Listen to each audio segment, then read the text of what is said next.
আমাদের দেশের এখন ইফতার হইল রাজনৈতিক ইফতার। কি কথা বল না কেন? কি ইফতার হয়? রাজনৈতিক ইফতার। এই কথা বলে যে হুজুর আপনি কি কোনো রাজনীতি করি না, কিন্তু রাজনৈতিক ইফতার দেশে হয়। রাজনৈতিক ইফতার হয়, এগুলি আসলে মানুষ দেখানোর জন্য, রাজনৈতিক কর্মকাণ্ড গোছানোর জন্য রাজনৈতিক ইফতার। নাম দেশে ইফতার পার্টি। আচ্ছা, ইফতার কি কোনোদিন পার্টি হয়? আর পার্টি কি কোনোদিন ইফতার হয়? দেখেন রাজনীতির ভিতরে ইফতার লয়ে গেছে। ইফতার পার্টি, পার্টি হবে কেন? আপনি পবিত্র ইফতার মাহফিল দেন। কি কথা ঠিক আছে না ভাই? ইফতার কি হবে? মাহফিল হবে। কারণ ইফতারের আগে কি হয়? দোয়া হয়, দোয়া কবুল হয়ে যায়। আল্লাহ রসুল বলেন আমার উম্মত রোজাদারের জন্য দুইটা খুশি হবে, একটা হলো জান্নাতে আমার সাথে সাক্ষাৎ হবে, আর একটা হলো রোজাদার ইফতার করার পূর্ব মুহূর্তে আল্লাহ তারে মাফ করে দেয়। সুবহানাল্লাহ বলবেন না? ইফতার মাহফিল হওয়ার কথা, ইফতার পার্টি তো হওয়ার কথা না। পার্টি কেন হবে? পার্টি হলে ইফতার হয় কেন, আর ইফতার হলে পার্টি কেন হবে? এটা রাজনৈতিক ইফতার। রাজনৈতিক ইফতার আমরা মানি না। কথা বলেন ঠিক কিনা? আমরা ইফতার মাহফিল চাই। ইফতার মাহফিল এই জন্য আমরা রাকাবির যারা ছিলেন আমাদেরকে ইফতার মাহফিল শিখিয়ে দিয়ে গেছে। কথা ঠিক কিনা? আগে আমাদের অঞ্চলে বাড়ি বাড়ি এলাকা ভিত্তিক ইফতার মাহফিল হতো, ইফতার দেওয়া হতো, বাড়িতে ইফতার করে দাওয়াত করা হতো। অমুকের বাড়ি ইফতার হবে, ইফতারিতে বাড়িতে নিয়ে মিলাদ মাহফিল হইতো, দোয়া খায় রইতো। বেদাতের ফতোয়া দিয়ে এক শ্রেণীর আলেমরা বন্ধ করে দিছে। ওই বেদাতের ফতোয়ার গোষ্ঠী গিলাই, কথা কন না কেন?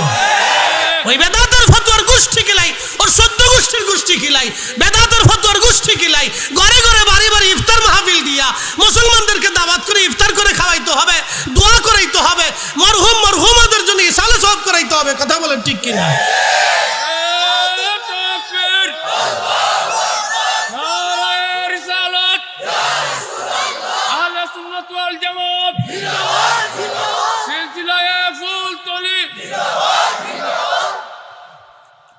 ফতোয়া দিয়ে বন্ধ করে দিচ্ছে। মুসলমান শুনিয়া যান, বন্ধু আমার, খুব মনোযোগ দিয়ে সাথে কথাগুলি শুনবেন। প্রিয় নবীজি বললেন কিয়ামতের ময়দানে আমার রব বলবে, বান্দা আমি তৃষ্ণার্ত ছিলাম, তুমি আমাকে খাবার খাওয়া নাই, পানি দাও নাই, তৃষ্ণা মিটাও নাই। সাহাবে কেরাম বললেন, আল্লাহর বান্দা বলবে ইয়া রাব্বি, বলেন কি আপনি তো নিজেই রিজিক দেনেওয়ালা, তৃষ্ণা মিটানেওয়ালা। আল্লাহ বলবেন এ বান্দা, তোমার প্রতিবেশী তৃষ্ণার্ত ছিল, তুমি তার তৃষ্ণা যদি মিটাইতা, তখন আরবের তো পানির খুব সংকট ছিল। এটা আরবের মাসালা, সে যেটাই হোক, যেই দেশেরই হোক। যদিও আরবের সিচুয়েশনটা ভিন্ন, পানির খুব সংকট ছিল, এই জন্য পানির কথা এসেছে হাদিসে। সে যেটাই হোক, আপনি আপনার ভাইয়ের তৃষ্ণা যদি নিবারণ করেন, পানি যদি পান করান এবং খাওয়ান, আল্লাহর নবী বলতেছেন ও আমার উম্মত তোমরা শোনো, তাহলে কিয়ামতের ময়দানে আল্লাহ বলবেন ও আমার বান্দা, তুমি যদি তোমার প্রতিবেশীর তৃষ্ণা মিটাইতা, তাহলে আমি রব্বে কারিমের তৃষ্ণা মিটানো হয়ে যাইত। একবার জোরে বলা যাবে কি মারহাবা? আল্লাহর নবীর কাছে এক সাহাবী এসে বলেন ইয়া রাসূলুল্লাহ ইউল ইসলামি খায়রুন, ইসলামের মধ্যে উত্তম কাজ কি? নবীজি বললেন তুতঈমুত তাআম, 1 নাম্বার মানুষকে খাদ্য খাওয়াবা, 2 নাম্বার তাকরাউস সালাম আলা মান আরাফতা ওয়া লাম তারিফ, চিনো বা না চিনো অধিক পরিমাণে সালাম আদান প্রদান করবা। প্রথম নম্বরে বলেন খাবার খাওয়াও, 2 নম্বরে বলেন সালাম আদান প্রদান করো। 1 নম্বরে খাবার খাওয়াও, 2 নম্বরে সালাম আদান প্রদান করো। কারণ খাবার খাওয়ানোর মাধ্যমে প্রতিবেশীদের সাথে সম্পর্ক ভালো হয়।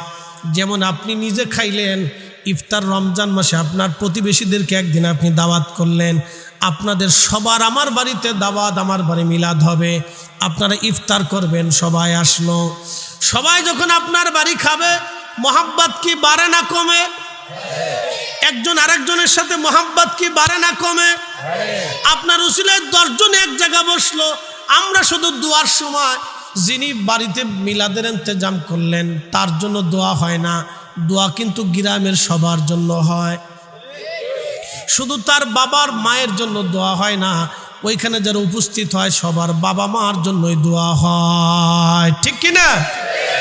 প্রিয় উপস্থিতি আমার হাজিরিন, খুব মনোযোগের সাথে কথাগুলি শুনবেন। আজ এইগুলি আজ আমরা বেদাতের ফতোয়া দিয়ে বন্ধ করে দিলাম।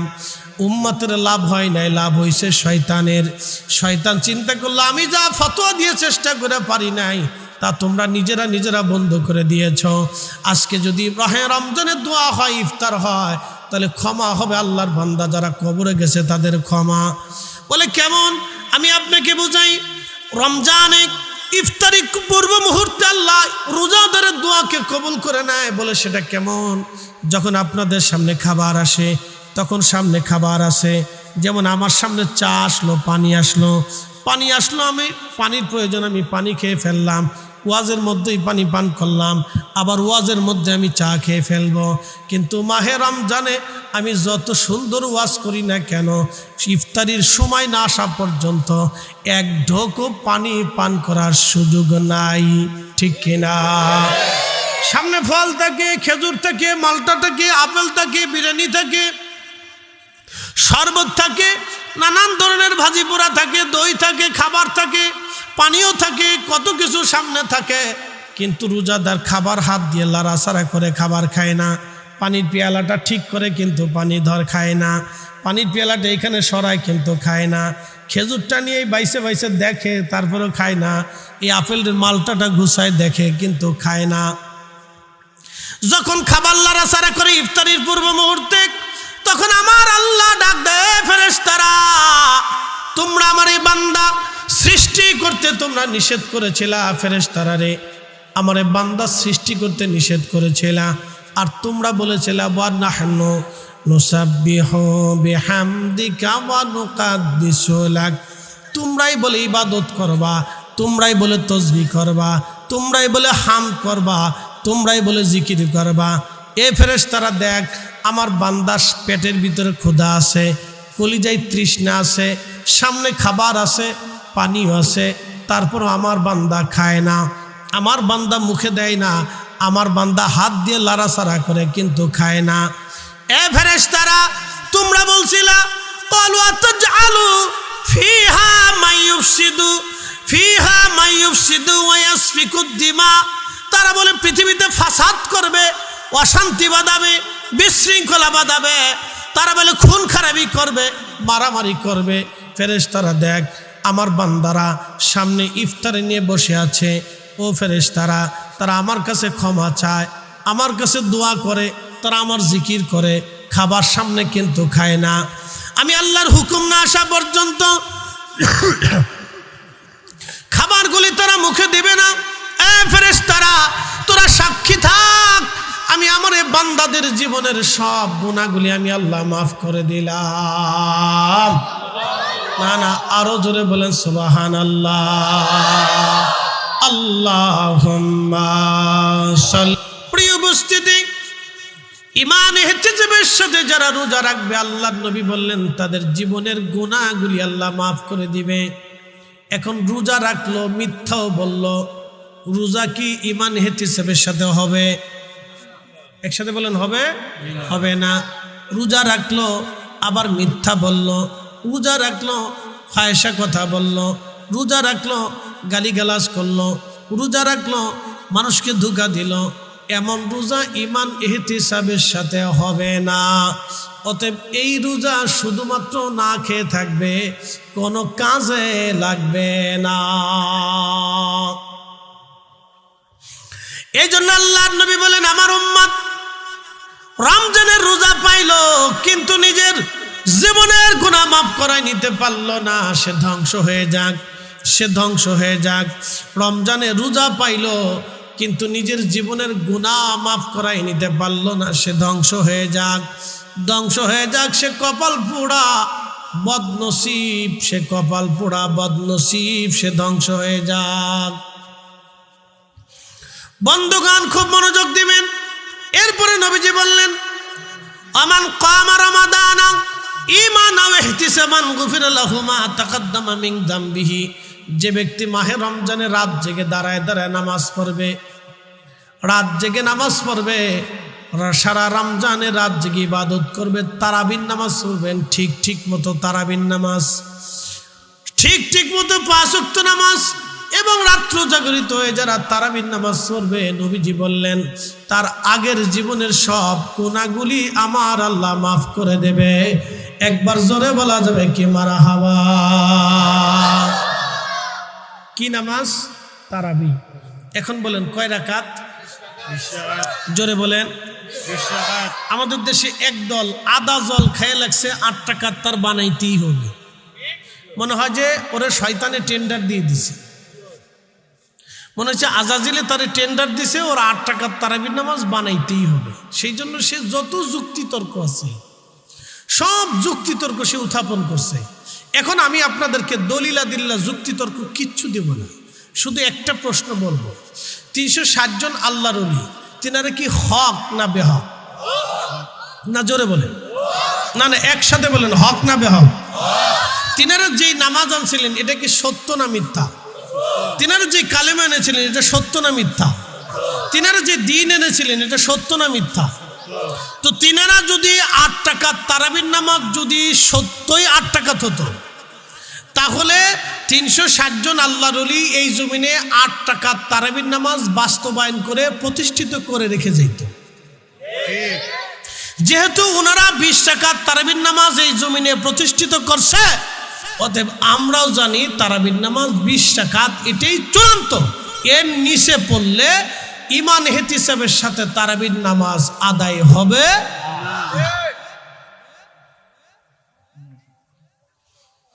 যদি কেউ 8 টাকার তারাবি পড়ে তাহলে ইমান ইহতিসাবের সাথে তারাবির নামাজের হক আদায় হবে না। জোরে বলেন আদায় হবে না। জোরে বলেন আদায় হবে না। কেউ যদি এই 8 টাকার তারাবির নামাজ বানায় না, তো তার ইমান ইহতিসাবের সাথে তারাবির নামাজের হক আদায় হবে না। অতএব যেহেতু নামাজ আদায় হবে না, সে 360 জন আল্লাহর ওলি তারাবির নামাজ 20 টাকা চূড়ান্ত করেছে। 20 টাকার তারাবির নামাজ তারা চূড়ান্ত করেছে। 20 টাকার তারাবির নামাজ চূড়ান্ত, এটাই চূড়ান্ত ফয়সালা। একটু জোরে সে পড়ি আল্লাহুম্মা সাল্লি আলা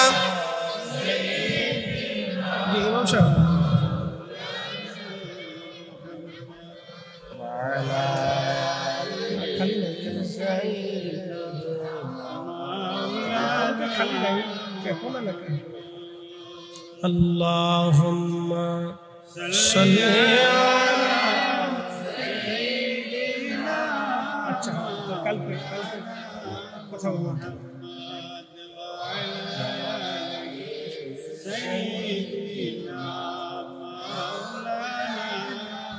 মেসিং করে দিত না। আল্লাহুম্মা সাল্লি আলা সাইয়্যিদিনা মাওলানা মুহাম্মাদ ওয়া আলা আলি সাইয়্যিদিনা মাওলানা। 3 নম্বর আল্লাহর নবী বলেন, আমার উম্মত লাইলাতুল কদর রাত্রিবেলা কেউ যদি ঈমান ও ইহতিসাবের সাথে রাত জেগে ইবাদত করে, আমার আল্লাহ মা তাকাদ্দামা মিন জামবিহি, তার জীবনের সমস্ত গুনাহ আল্লাহ মাফ করে দেবে। একবার জোরে বলা যাবে কি মারহাবা। এখন লাইলাতুল কদর কখন আসবে? প্রিয় নবীকে জিজ্ঞেস করল, ইয়া রাসূলুল্লাহ লাইলাতুল কদরের রাত কখন পাওয়া যায়? নবীজি বলেন, মাহে রমজানের শেষ 10 দিনে বেজর রাত্রিবেলা তোমরা মাহে রমজান কদরের রাত্রিবেলা তালাশ করো। ইন্না আনজালনাহু ফি লাইলাতিল কদর, নিশ্চয়ই কদরের রাত্রিবেলা আল্লাহ কোরআন নাজিল করেছেন। কদরের রাত্রিবেলা কোরআন এসেছে, এই কদরের রাত্রিবেলা আমার আল্লাহ কোরআন নাজিল করেছেন। এই জন্য কদরের রাত এত বড় দামি। আল্লাহ কোরআনে বলেন, লাইলাত ওয়া মা আদরাকা মা লাইলাতুল কদর। নবীজি আপনি কি জানেন লাইলাতুল কদর কি? লাইলাতুল কদরি খায়রুম মিন আলফি শাহর, সেটা 1000 মাসের চেয়ে উত্তম। আমার উম্মতের ভিতরে, আমার বান্দাদের ভিতরে লাইলাতুল কদরের এক রাত্রিবেলা কেউ যদি ইবাদত করে, আমি রব্বুল আলামিন 1000 মাসের চাইতে বেশি পরিমাণে নেক আমার বান্দার আমল নামায় লিখে দেব। একবার জোরে বলা যাবে কি সুবহানাল্লাহ? তবে 4টে সহিহ হাদিসেও আসছে 26 তারিখ দিন যায় রাত, এটাও কদরের রাত, এটাও হাদিসে আসছে। 4টে সহিহ হাদিসে আসছে। ইমাম তহাবি লেখছেন শারহে মানিল আসারের ভিতরে একটা বিশুদ্ধ হাদিসে আসছে। এরকম 4টে হাদিসে আসছে যে 26 তারিখ দিন যায় রাত্রেও কদরের রাত, এটাও হাদিসে আসছে। তবে একবারে নিরবিচ্ছিন্নভাবে নিশ্চিন্তভাবে মাহে রমজানের শেষ 9 বিজোর রাত্রিগুলিতে যদি আপনি জেগে জেগে ইবাদত করেন, তাহলে কদরের রাত আপনি নিশ্চিন্ত পেয়ে যাবেন, তাতে কোনো সন্দেহ নেই। আর এই রাত্রিবেলা যদি আপনি ঈমান ও ইহতিসাবের সাথে জেগে ইবাদত করেন, তাহলে আপনার জীবনের সমস্ত গুনাহগুলি আল্লাহ মাফ করে দেবে। একসাথে বলা যাবে না সুবহানাল্লাহ? তাহলে মাহে রমজানে আমাদের অধিক পরিমাণে ইস্তিগফার করার দরকার, দোয়া করার দরকার, কান্নাকাটির দরকার, ক্ষমা চাওয়ার দরকার। কথা ঠিক আছে না ভাই? আর বেশি বেশি পরিমাণে রোজাদারকে ইফতার করানোর প্রয়োজন। যদি সুযোগ সুবিধা হয় তাহলে এলাকার হত দরিদ্র মিসকিন আশেপাশে খুঁজে খুঁজে আত্মীয় স্বজন আগে দেখবেন যে আপনার আত্মীয় স্বজনের মধ্যে দরিদ্র কারা আছে। যারা দরিদ্র আছে তাদের ঘরে খাবার নিশ্চিত করবেন, এবং তারপরে দেখবেন আপনার প্রতিবেশীদের মধ্যে দরিদ্র কারা আছে, তাদের মধ্যে আপনি মাহে রমজানে খাবার নিশ্চিন্ত করবেন। এরপরে আপনার গ্রামের ভিতরে দেখবেন কারা দরিদ্র আছে, আপনি তাদের মধ্যে খাদ্য নিশ্চিত করবেন, তাদের ঘরে খাবার পৌঁছাবেন রমজানে। আল্লাহ আমাদের প্রত্যেকের তৌফিক দিক, সকলে বলে না আমি। আমরা এই কাজগুলি করব, এই কাজগুলি আমাদের আঞ্জাম দেওয়ার দরকার, তাহলে আমাদের গুনাহ মাফ হবে না। রমজান পাইলেন কিন্তু গুনাহ মাফ করাইতে পারলেন না, এর চাইতে বড় ব্যর্থতা আর জীবনে কিছু নাই। এর জন্য প্রথম মিম্বরে কদম রাখার পরে নবীজি বললেন, সাহাবীরা রে, আমি প্রথম মিম্বরে কদম রাখছি, ঠিক তখনই জিবরাইল আলাইহিস সালাম এসে বলেন, ইয়া রাসূলুল্লাহ, যে মাহে রমজান পাইল কিন্তু নিজের জীবনের গুনাহ মাফ করাইয়া নিতে পারল না, সে ধ্বংস হয়ে যায়। তাহলে 3টা কাজ করলে জীবনের গুনাহ মাফ হবে। 1 নম্বরে মাহে রমজানে রোজা রাখতে হবে ঈমান ইহতিসাবের সাথে, পরিপূর্ণ ইয়াকিনের সাথে, বিশ্বাসের সাথে, মুহাব্বতের সাথে। এই মাহে রমজানে রোজা রেখা মিথ্যা বলা যাবে না, ফায়সা কথা বলা যাবে না, গীবত করা যাবে না, শেকায়ত করা যাবে না, তহমত দেওয়া যাবে না, অন্যের ত্রুটি বিচ্যুতি খোঁজা যাবে না, মারামারি হানাহানি করা যাবে না, কারো সম্পদ মারা যাবে না, হালাল খাদ্য খেতে হবে, হারাম রুটি রুজি করা যাবে না, অন্যকে ঠকানো যাবে না। এই মাহে রমজানে জেনা করা যাবে না, জেনার লিপ্সা আনা যাবে না, কোনো নারীর দিকে ফায়সা কাজ করা যাবে না, খারাপ ভাষা ব্যবহার করা যাবে না, মিথ্যা বলা যাবে না।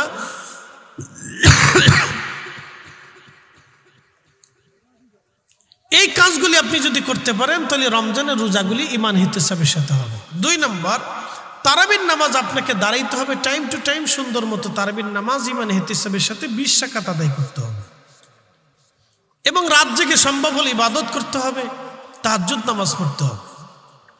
যদি তা সম্ভব হয় আপনি রাত জেগে কোরআন শরীফ তেলাওয়াত করতে পারেন, আর কিছু আর নওয়াফিল অতিরিক্ত ইবাদত করতে পারেন, তাহলে আপনার জীবনের আগের গুনাহগুলি মাফ হয়ে যাবে। আর কদরের রাত্রিবেলা যদি আপনি পেয়ে যান, তাহলে মাহে রমজানের শেষ 10 দিনের বেজর রাত্রিবেলা, বিশেষ করে 26 তারিখ দিন যায় রাত, এটাও যেহেতু বিশুদ্ধ হাদিসে এসেছে, অতএব এই রাতটাকেও ছোট করে দেখার কোনো সুযোগ আমাদের হাতে নাই। অতএব এই রাতগুলিতে ঈমান ইহতিসাবের সাথে জাগতে হবে, ইবাদত করতে হবে খুব ইয়াকিনের সাথে। পটকা ফোটানো যাবে না, ঘোরাঘুরি করা যাবে না। আমাদের দেশে বরাতের রাত আসলে আর কদরের রাত আসলে পটকা ফুটায়, ঘোরাফেরা করে, ফেসবুক টিপে, গল্প গুজব করে, এই কোনায় বিড়ি খায়, ওই কোনায় চা খায়, ওই কোনায় পান খায়, ঘুরে গেড়ে বেড়ায়, বা সারা রাত ঘুরে গেড়ে বেড়াইয়া কদর পালন করছে, সারা রাত ঘুরে গেড়ে বেড়াইয়া কদর পালন করছে, বরাত পালন করছে, মনে করছে বিরাট বড় নেকির কাজ করে ফেলছি। শয়তানে হাসে আর করে, ওরে সিটার, এভাবে অনেক নেকির কাজ করে ফেলছি। আসলে মূলত তা না।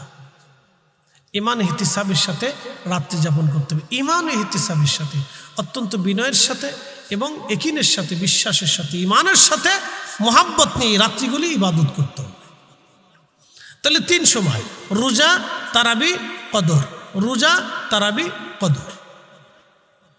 এই 3টা করতে যে আবার চিন্তা করেন না যে বাকি ফরজ নামাজগুলি ছেড়ে দেব। না না না, রমজান তো রমজান। রমজানে একটা ফরজ, অন্য সময় 70টা ফরজ।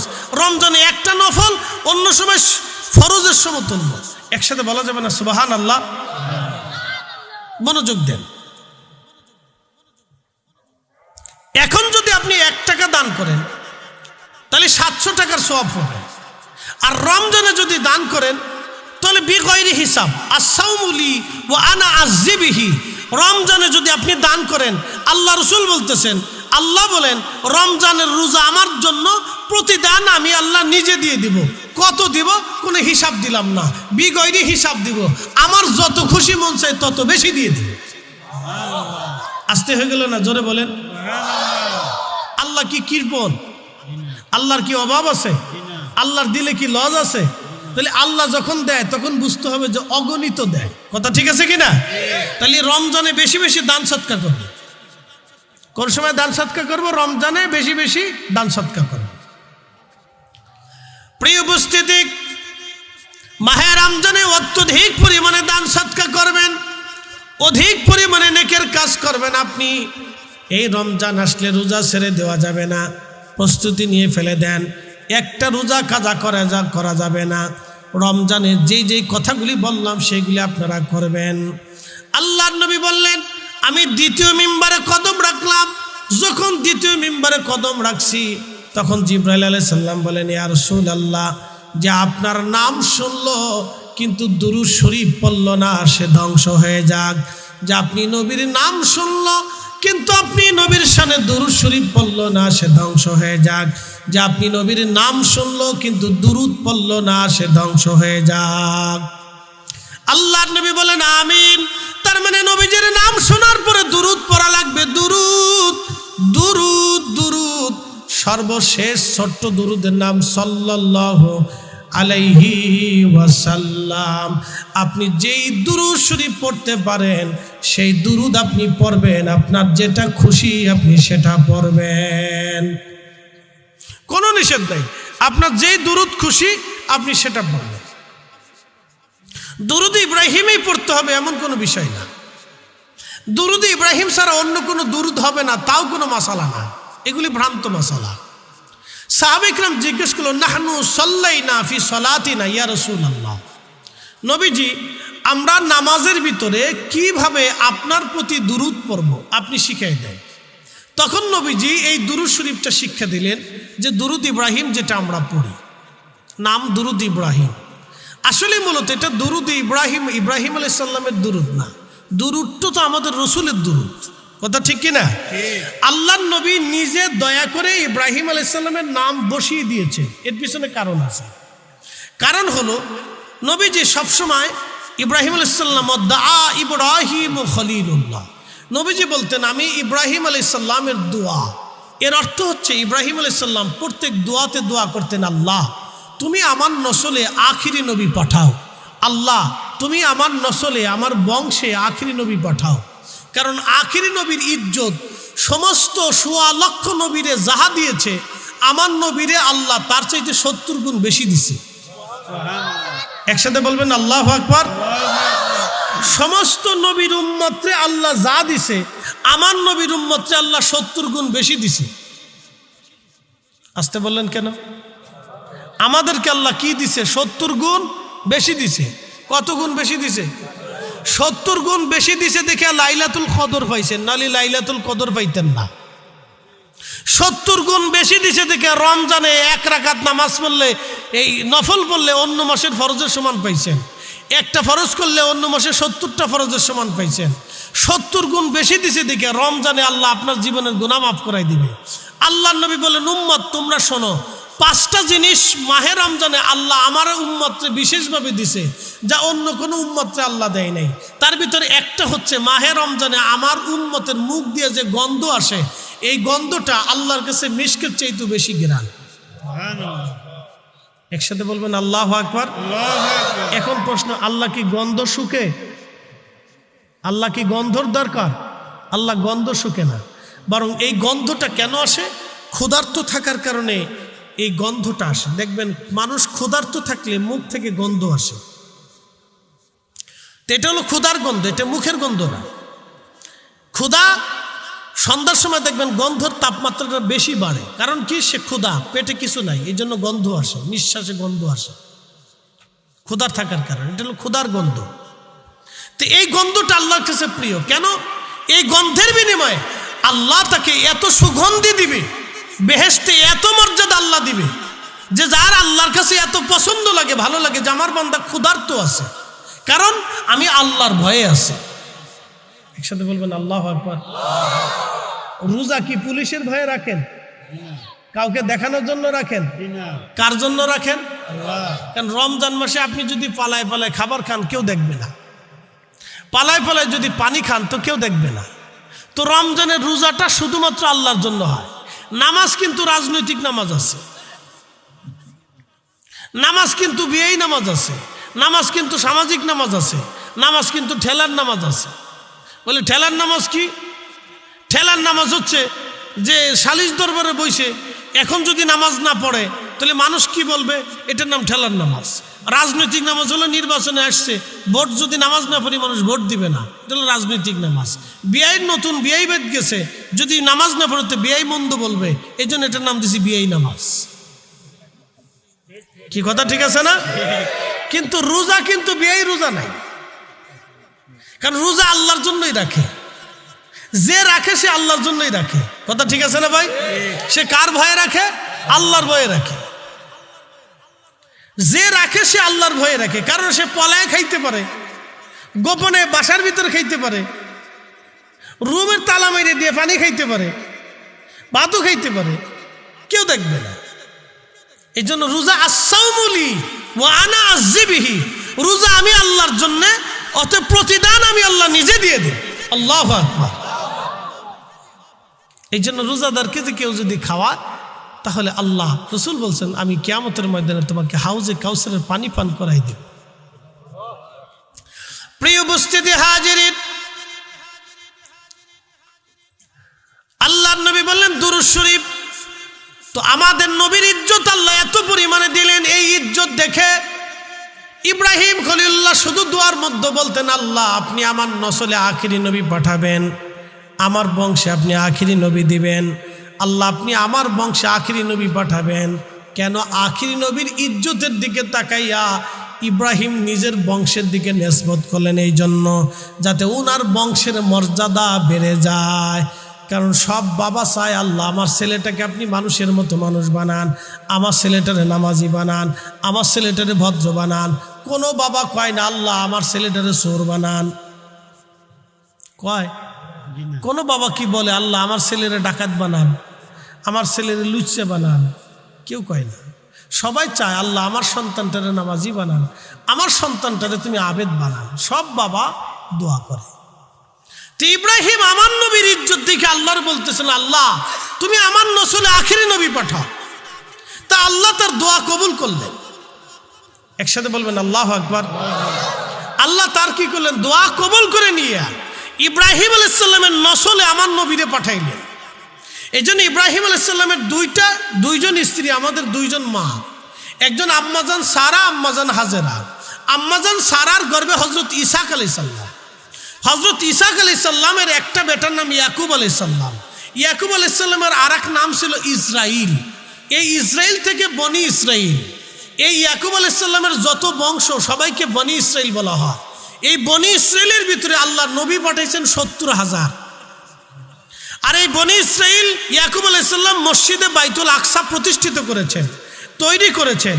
ওনার এই মসজিদে ৭০,০০০ নবী আসছে, নবী নামাজ পড়ছে, কিন্তু বাইতুল আকসাতে আপনি রিয়াজুল জান্নাহ নাই। রহস্য দিকে যাবেন। বাইতুল আকসাতে 70,000 নবী নামাজ পড়লো, কিন্তু বনি ইসরায়েলের 70,000 নবী বাইতুল আকসায় নামাজ পড়ছে, কিন্তু আপনি রিয়াজুল জান্নাহ পাবেন না। আর আমার নবী একা মসজিদে নববীতে নামাজ পড়েছেন, হুজরা থেকে মিম্বর, মিম্বর শরীফ থেকে হুজরা শরীফ, গেছেন আইসেন আসছেন, গেছেন গেছেন আইসেন আসছেন গেছেন, যাওয়া আসার কারণে ওই জায়গাটুকুন আল্লাহ বলছেন রিয়াজুল জান্নাহ, জান্নাতের বাগান বানাই দিন। আরো জোরে, আরো জোরে, আরো জোরে। তাহলে ইব্রাহিম আলাইহিস সালাম দিয়ে কি আমার নবীর দাম বাড়লো, না আমার নবী দিয়ে ইব্রাহিমের দাম বাড়লো? আমার নবী দিয়ে ইব্রাহিম আলাইহিস সালামের দাম বাড়লো। এই জন্য দুরুদ ইব্রাহিম না, এই দুরুদ আমার নবীর দুরুদ। কিন্তু নবীজি নিজে তিনি কৃতজ্ঞতা স্বরূপ মিল্লাতের বাবা তার জন্য দোয়া করতেন বিধায় নবীজি তার পিতা ইব্রাহিম আলাইহিস সালামের নাম দুরুদের মধ্যে লিখে দিয়ে স্মরণে রেখে দিয়ে গেলেন। একসাথে বলবেন আল্লাহু আকবার। নবীজি নিজে লিখে দিয়ে গেছে, আল্লাহ রসুল নিজে লিখে দিয়ে গেছে। ইব্রাহিম আলাইহিস সালামের নাম উম্মতের মধ্যে স্মরণে দিয়ে গেল, যাতে সবসময় তোমরা তারা স্মরণ করো। এটা হলো হিকমত। এটার উল্টে জগা খিচুড়ি বানাইয়া আমরা একবারে এমন ভাবে নিছি যে এই দুরুদ ছাড়া আর কোনো দুরুদ পড়াই যাবে না। বিরাট বড় বিখ্যাত হুজুর মুহাদ্দিসে আজম,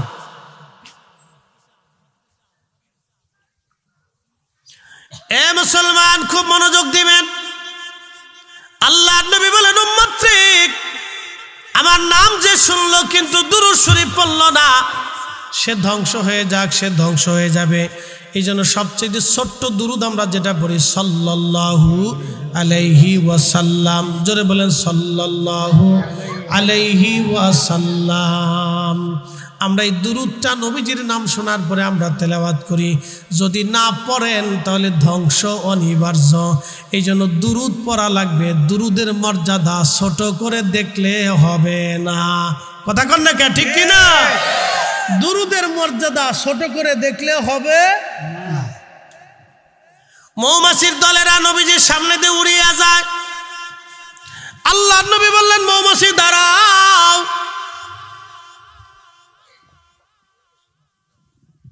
তো মৌমাছি নবীজির সামনে এসে গুনগুন করে সালাম দিতেছে, আসসালাতু আসসালামু আলাইকা ইয়া রাসূলুল্লাহ, আসসালাতু আসসালামু আলাইকা ইয়া হাবিবাল্লাহ।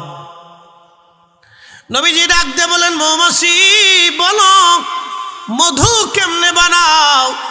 মৌমাছি বলে ইয়া রাসূলুল্লাহ বিভিন্ন ফুল থেকে মধু আনি, রস নিয়ে আসি। কোনো ফুলের রস তিতা, কোনোটা লুনতা, কোনোটা টক, কোনোটা মিষ্টি, কোনোটা পাইনসে। এক এক ফুলের রস এক এক রকম। হুজুর সমস্ত রসগুলি সংগ্রহ করে এনে চাকের মধ্যে জমা করে রাখি ইয়া রাসূলুল্লাহ, মধু মধু হয় না। নবীজি যখন আমরা মৌমাছিরা ওই চাকের উপরে ঘুরি আর আপনি নবীর দুরূদ শরীফ পড়ি, আমরা চাকের মধ্যে ঘুরি আর আপনি নবীর দুরূদ পড়ি, ওই দুরূদের কারণে আমার আল্লাহ আমার রব মধুকে মধু বানায়া দেয়। একসাথে বলেন আল্লাহু আকবার। এই মধুটাকে আল্লাহ বলেন আশিফাউল লিন্নাস। কুরআনে আল্লাহ বলেন আশিফাউল লিন্নাস। এই মধু হলো মানুষের জন্য শেফা, মানুষের জন্য শেফা।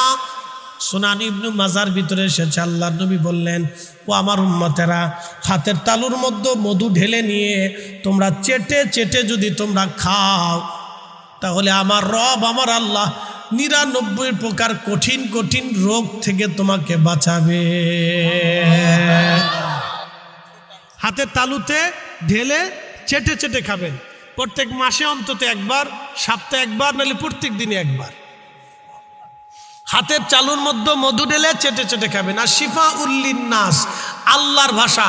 পৃথিবীর সমস্ত বিজ্ঞানী যদি এক জায়গা আনেন, চেষ্টা করান যে বিজ্ঞানীরা তোমরা তোমাদের সমস্ত মেধা দিয়ে 1 ফোঁটা মধু বানাই দেখাও, পৃথিবীর সমস্ত বিজ্ঞানী চেষ্টা করলেও আল্লাহর দেওয়া মৌমাছি যেইভাবে মধু বানাইছে এইভাবে মধু বিজ্ঞানীরা বানাইতে পারবে না। এটাই আমার আল্লাহর কুদরত, এটাই আমার আল্লাহর শক্তি। আল্লাহর শক্তির কাছে বিজ্ঞানীরা অসহায়। কথা বলেন ঠিক না বেটি? মনে রাখেন, এই জন্য দুরুদ। তাহলে মৌমাছি যদি নবীজির দুরুদ পড়িয়া মধু বানায়, শাইখ আব্দুল হক মুহাদ্দিস দেহলভী মাদারিজুন নবুয়াতের মধ্যে লিখেছেন, নবীজির দুরুদ শরীফ পড়ে যদি মৌমাছি মধু বানায়, তাহলে আমাদের বাড়ি ঘরে দুরুদ শরীফের আওয়াজ আসলে, তেলাওয়াত হলে, মিলাদ হলে বাড়িতে বরকত আসে না? কি একসাথে কথা কেন জোরে বলেন, বরকত আসে না? তাহলে বাড়ি বাড়ি মিলাদ দোয়া দুরুদ হবে নি? জোরে বলেন, বাড়ি বাড়ি মিলাদ দোয়া দুরুদ হবে নি? আল্লাহ কবুল করুক, বলেন আমিন। বরকতের জন্য পড়বেন, পড়লে আপনার লাভ, না পড়লে আপনার লস। মনে রাখেন, সবাই নিজের লাভ বুঝে, পাগলও নিজের লাভ বুঝে। বলে হরেন মারবেন, দেখবেন পাগল রাস্তা থেকে সরে দাঁড়ায়। পাগল জানে যে এখন আমি গাড়ির নিচে পড়ে যাবো, সরে দাঁড়ায়। পাগল এটা বুঝে। টাকা দিবেন, পাগল টাকা চিনে। খাবার দিবেন, পাগল খাবার চিনে। পাগলও নিজের লাভ বিছড়ে তালাশ করে, সবাই লাভ খোঁজে। তাহলে দুরুদে যেই লাভ, এই লাভটা আপনাদের দরকার। মৌমাছি মধু বানায় নবীর দুরুদ দিয়ে, তাহলে আপনি চিন্তা করেন এই দুরুদে বরকত কত। অতএব এই দুরুদ আপনারা বাড়ি বাড়ি চালু রাখবেন, বেশি বেশি পড়বে। আল্লাহ এত পরিমাণে বরকত দিবে যে বরকত শূন্য হবেন না কখনো। যে কোনো কাজের আগে আপনি দুরুদ দিয়ে যদি চালু করেন, আল্লাহ রসুলকে দুরুদ হাদিয়া পাঠান, আল্লাহ ওই কাজের ভিতর অবারিত বরকত দিয়ে দেয়। এটা মনে রাখবেন। 3 নাম্বার, আল্লাহ নবী বলেন আমার উম্মতরা আমি 3 নাম্বার মিম্বারে সিঁড়িতে কদম রাখছি। জিবরাইল এসে বলেন ইয়া রাসূলুল্লাহ, কেউ তার পিতা মাতা পাইল কিন্তু বাবা মার খেদমত করে জান্নাত নিতে পারল না। যে তার বাবা মা পাইল কিন্তু খেদমত করে জান্নাত নিতে পারল না, সে ধ্বংস হয়ে যাক। যে তার বাবা মা পাইল কিন্তু খেদমত করে জান্নাত নিতে পারল না, সে ধ্বংস হয়ে যাক। আল্লাহর নবী দোয়া করে বলেন আমিন। বাবা মা পাইল কিন্তু খেদমত করে জান্নাত দিতে পারে নাই, কপাল পোড়া সন্তান। আমি বলে দিয়ে যাই বন্ধু, আপনার মা আপনার পিছনে মিনিমাম 15 বছর আপনার পিছনে পরিশ্রম করছে। একবারে এসএসসি পরীক্ষা দেওয়া পর্যন্ত আপনার মা আপনার 3 বেলা রান্না করে আপনারে খাওয়াইছে। কি কথা ঠিক আছে না ভাই? একবারে এসএসসি পর্যন্ত ধরলাম, আমি বাকিটা ধরলাম না, ধরেন আর কি। বাকিটাও করছে মা, কিন্তু ধরলাম না, আমি এসএসসি পর্যন্ত ধরলাম। তো একটা ছেলে 15 বছরে এসএসসি পরীক্ষা দেয়, ঠিক আছে না ভাই? 15-16 বছরে সে এসএসসি পরীক্ষা দেয়, অথবা 17 বছরই ধরেন। তা আমি 15 বছরই মাস্ট সর্বনিম্ন হিসেবে ধরলাম। তো একটা মা 15 বছর 3 বেলা আপনাকে রান্না করে খাওয়াইছে। 5 বছর পর্যন্ত আপনার পায়খানা পেশাব মা পরিষ্কার করছে। 5 বছর পর্যন্ত মা আপনাকে কোলের মধ্যে নিয়ে ঘুম পাড়াইছে, আপনার বিছানা ঠিক করছে, আপনার কাপড় চোপড় মা ধুয়ে দিয়েছে, আপনার বিছানা ঠিক করে দিয়েছে। কখন ঘুম থেকে উঠবেন, কখন ঘুম থেকে বের হবেন, আপনার মা আপনার তদারকি করেছে। 15টা বছর মা আপনার পিছনে ছায়ার মতো লেগে রইল, আপনি মায়ের 15 দিনও কাপড় ধুয়ে দেন নাই। বলেন কি? জোরে বলেন, জোরে বলেন। আপনি মায়ের 15 দিনও কাপড় ধুয়ে দেন নাই, 15 দিনও মাকে রান্না করে খাওয়ান নাই, 15 দিন আপনি মার বিছনা ঠিক করে দেন নাই, 15 দিনও মার ঘরটা পরিষ্কার করেন, অথচ 15 বছর আপনার ঘর মা পরিষ্কার করছে। আপনি বিনিময় কিচ্ছু করেন না, আপনি হিসাবে দিয়ে দিলাম। যান তাফাক্কুর করেন, আজকে রাত্রি তাফাক্কুর করবেন, চিন্তা করেন, আজকে রাত্রি চিন্তা করেন। আমি আপনাকে চিন্তা দিয়ে দিলাম যে আল্লাহ রসুল বললেন, জিব্রাইল বলেন ইয়া রাসূলুল্লাহ, আপনি শুনেন, যে পিতা মাতা পাইল কিন্তু খেদমত করে বেহেশত নিতে পারল না, সেই উম্মত যেন ধ্বংস হয়ে যায়। নবীজি দোয়া করে বলেন আমিন। নবী আমিন বলা মানে কবুল হয়ে গেছে। বাবা মা পাইছেন কিন্তু খেদমত করে বেহেশত নিতে পারলেন না, আপনার মতো নাফরমান কপাল পোড়া আর দুনিয়াতে কেউ নাই। কথা ঠিক আছে কিনা? মনে রাখেন এই হাদিস, সারা জীবন মনে রাখবেন এই হাদিস, সারা জীবন মনে রাখবেন এই হাদিস, সারা জীবন মনে রাখবেন এই হাদিস।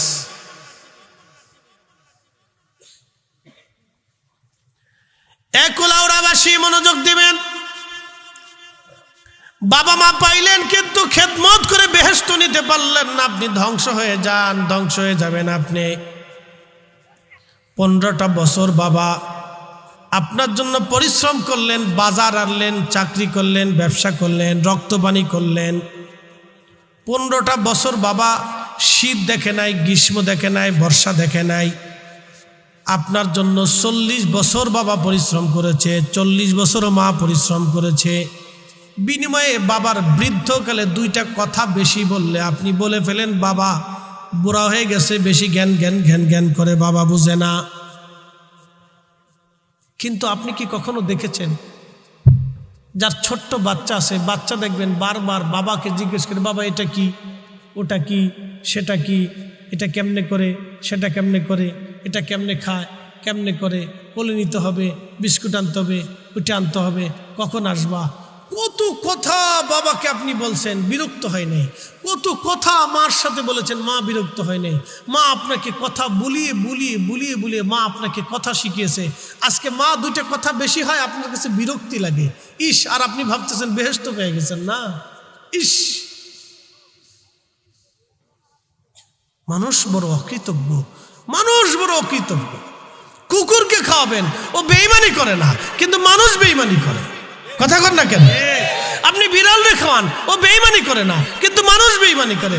গরুরে খাওয়ান, ও বেঈমানি করে না, কিন্তু মানুষ বেঈমানি করে। আপনি বাঘেরে এনে আদর করে ছোট্টকাল থেকে লালন করবেন, বাঘ আপনার সাথে বেঈমানি করবে না, কিন্তু মানুষ বেঈমানি করে। কি কথা কর না কেন? জোরে বলেন। আরে বাঘে সিংহেও বেঈমানি করে না। একটা ছোট্ট সিংহের বাচ্চা এনে আপনি লালন পালন করেন, আপনার সাথে বেঈমানি করবে না। মানুষ বেঈমানি করে, মানুষ মানুষ। এই জন্য তার শাস্তি বেশি। তাকে নসিহত করার জন্য কত ওলি, কত বুজুর্গ, কত নবী আসছে, কত উলামা ফুদালা তাদেরকে নসিহত করলো। এত ওয়াজ আমরা মানুষকে শোনাইলাম, কোটি কোটি মানুষ আমাদের ওয়াজ শুনে, হাজার হাজার মানুষ আমাদের ওয়াজ শুনে, অনলাইনে কোটি কোটি মানুষ আমাদের ওয়াজ শুনে, কোটি কোটি মানুষ, মিলিয়ন মিলিয়ন মানুষ ওয়াজ শুনে।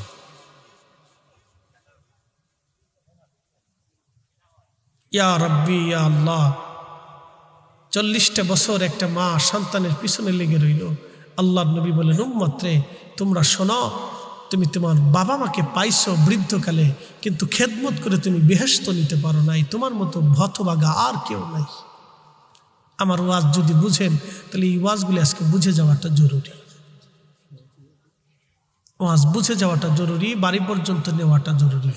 বাবা মা যদি বৃদ্ধ থাকে, পরম আদর করবেন, পরম যত্ন নেবেন, পরম ভালোবাসা দিবেন।